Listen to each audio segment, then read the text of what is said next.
Hey guys, this is Paul of Emerald Enclosures here, bringing you an update on what I've been doing up until now.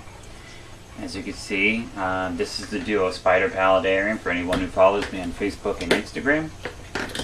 It's coming along. It has a little bit more work to do, but right now I can't really do much else until it finishes airing out.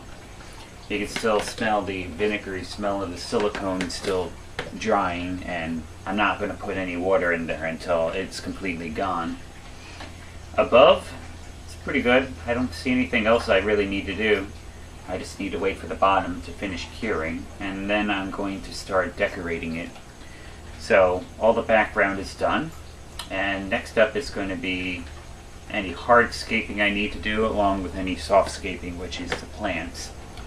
I really haven't decided 100% on what kind of plants I'm going to go with, but I do have this one small yellow bromeliad with 6 more pups on it that I'm thinking about using those. I'll probably just use my Dremel, make a couple of holes throughout the log and maybe the background, and just plant them in. Oh, and for anyone who's noticed, yes, I am using a new old camera. It's one of the ones that my dad doesn't use, and my dad does YouTube stuff also. I'm not sure exactly how well this video is going to turn out, or if I'm going to continue to be using this camera, but I'm giving it a shot for this one video. And, well, with that, I figured I'd also go over some of my future projects I'm going to be working on after this. Now, I'm not going to be voting for this next project because this is one that I really want to be working on personally. My next project is going to be an epiphyte tank. Epiphytes, which are air plants, which encompass orchids and bromeliads, and some vining plants.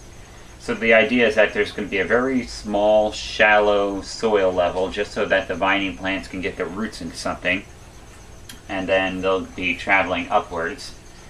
And then a lot of small orchids and bromeliads I'm going to be sticking into the background. I'm not exactly sure what the layout's going to be, but I've really been wanting to work on this project.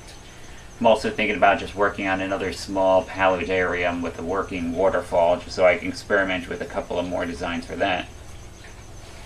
Besides that, I still want to work on a small salamander tank. I'm thinking a 5.5 gallon tank. Nothing too big, as the salamanders that we have around here, which are the ones that I plan on using, are pretty small to begin with. And then after that, or before, I'm not entirely sure, I want to work on a new tank for my Cuban tree frog, Herbie, who really needs a new home. Oh, and I forgot to mention something about this. I'm having the hardest time finding the diving bell spider, and I don't know how I'm going to go about doing this now. The only other thing I've been thinking of is maybe going with shrimp on the bottom, or I was thinking of some African dwarf frogs, the little ones. I'm sure everyone's seen them in Petco. They're cute. I'm not sure about their water requirements, but I'm sure if I kept it in the same level as a shrimp tank, they would probably do alright. That's just one of the thoughts I've been having. Either the shrimp or African dwarf frogs. Yep. Well, be interesting either way, until I can find a diving bell spider if I can. My friend Thomas has 2 of them, but he was able to get them from a friend he knew in Illinois. I think that's what he said anyway, but his friend doesn't have them anymore, so that's originally where I was planning on getting them, but can't. Further updates are I'm still working on the little log design I put inside a small 1 gallon plastic critter catcher with top covering up by what do you call it? Well, plastic wrap. Why is my brain not working right now? Yeah, it's covered up by plastic wrap and with a light directly on top of it. So hopefully I start seeing a little bit more plant growth. I feel like I'm going to have to actually replace the old moss and try with new moss, because some of the old moss kind of got brown and mucky. So that's what I might have to do. I'm also planning on creating cultures of water detritivores, some of them being flatworms, cyclopses, fairy shrimp.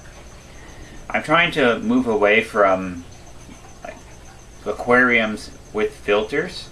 And I'm trying to go with a more naturalistic approach by just having a full working ecosystem. And to do that, I need to culture more of those creatures, which I have plenty in my aquariums in the back. I just need to get a plastic pipette, just suck them out and try and grow a large amount of them in a 32-ounce deli container. And if I get a wide enough variety, I should be able to work out using filters in general. And also, the last thing I could think of updating right now, unless anyone's interested in springtails and isopods, because I have cultures for that also. My giant North American millipedes, I believe that some of them are in the 3rd or 4th instar now. They're starting to get about that big, and when they're adults they can get about that big. They were in my detrivore video. They're starting, to size up. I'm planning on selling them soon for $7 each. So if anyone is interested, please get in contact with me on that. I'm going to be running out of space in that tank if they start getting any bigger. Or I'm just going to have to add more dirt to it, make up for it. But either way, I'm going to have a ton of them soon. I already sold a lot of the little jumping spiders I had. Although their mortality rate was a bit low, but I was still able to sell about, I think it was 13. Yeah, I think it was 13 that I sold. I think that's about it for updates. I just wanted to give you guys a little bit of something to hold you over. I didn't want to get too involved with any other videos, as I've been working on this pretty diligently. It's amazing once you get a little bit of inspiration how fast you can start working. All it took was this piece of log that I found with the moss, which I'm actually going to have to water to get me interested. And the coolest thing about that is that instead of just one piece of log that I found, that is actually made up of 4 different logs, including the background piece, and then this piece here, and this piece right here. Oh wait, here and here, here, and then this piece with the opening and the moss. But I made it out of 4 separate pieces of log. I'll go more into that later in the video, which I will definitely have by next week. Even if there's no water in there, I'm still going to have everything else planted up top so you can get an idea, but I'll have water in it. I mean, it doesn't take that long for silicone to finish curing completely.